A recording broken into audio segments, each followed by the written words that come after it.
गोस्वामी आ कार्यक्रम अध्यक्ष भावनगर कलेक्टर साहेब Shri Manish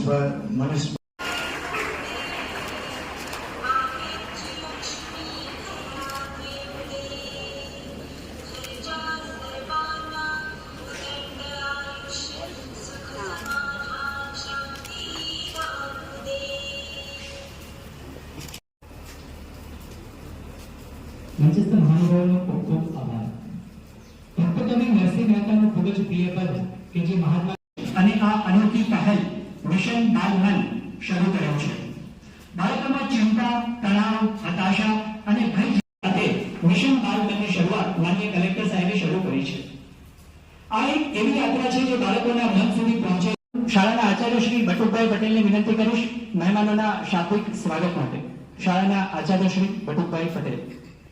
moderation speaker છે ડોક્ટર કેવલ પરમાર સાહેબ અને ડોક્ટર ચંદ્રમણી. આ ઉપરાંત અહીં પધારેલ તમામ અધિકારીઓ છે, આરોગ્ય વિભાગના ડોક્ટર સાહેબ, જુદી શાળાના આચાર્યો.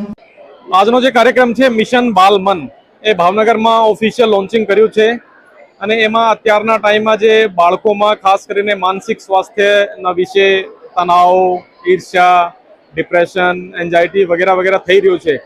તો એનું જે પહેલો સ્ટેપ છે આ છે શેર કરવાનું, એટલે કે પોતાની વાત કહેવાની, ઘરમાં કહેવાની, શિક્ષકોને કહેવાની, પોતાના મિત્રોને કહેવાની. તો એટલા માટે ભાવનગરમાં મિશન બાલમન એટલે કે દિમાગ કા ઢક્કન ખોલો और બેઝિઝક બોલો. ટૂંકમાં કોઈ પણ માનસિક તમને બીમારી થાય, કોઈ પણ આ પ્રકારની લાગણી થાય તો સૌથી જો જરૂરી વાત છે, સૌથી અગત્યની એક જ વાત છે કે ભાઈ એમાં કોઈ શરમ અનુભવ કરવાની જરૂરત નથી અને આપણે ખુલ્લીને પોતાની લાગણી વિશે, પોતાની વાત વિશે બતાવી શકે છે. હું પોતે પણ ડિપ્રેશનનો એટલે કે સર્વાઈવર છું. ડિપ્રેશન મને પણ રહ્યું છે. પછી મેડિસિનના હેલ્પથી અને બાકી જે મેડિટેશન વગેરેના હેલ્પથી હું બહાર નીકળ્યો છું. તો તમામને મારી એટલી જ વિનંતી છે કે ભાઈ જ્યારે પણ આ પ્રકારની લાગણી થાય તો એક તો કે આ બહુ નેચરલ છે, જેમ શરીરમાં બીજી બીમારી થાય છે એવી જ રીતે આ થાય છે. એમાં કોઈ પણ પ્રકારનું શરમ મહેસૂસ કરવાની જરૂર નથી અને ખુલ્લીને બોલવાની આપણે જરૂરત છે. વિચાર તો મારા મગજમાં એટલે કે કાફી ટાઈમથી હતો, કારણ કે પોતે મારો એક્સપિરિયન્સ રહ્યો છે ડિપ્રેશનનો, તો એટલે મારા મનમાં હતી કે ભાઈ આપણે આ વાત શેર કરીએ. પછી છેલ્લા લગભગ 8-10 વર્ષથી હું પણ એમાં અભ્યાસ પણ કરતો હતો એની, એટલે કે ડિપ્રેશનની જડ ક્યાં સુધી જાય છે અને કેવી રીતે આપણે એને જડથી બહાર કાઢી શકાય, આ પ્રકારના વિચાર હતા.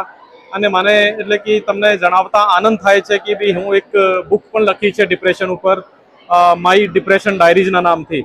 તો એ અત્યારે પ્રિન્ટિંગમાં છે, આ પણ ટૂંક સમયમાં રિલીઝ થશે.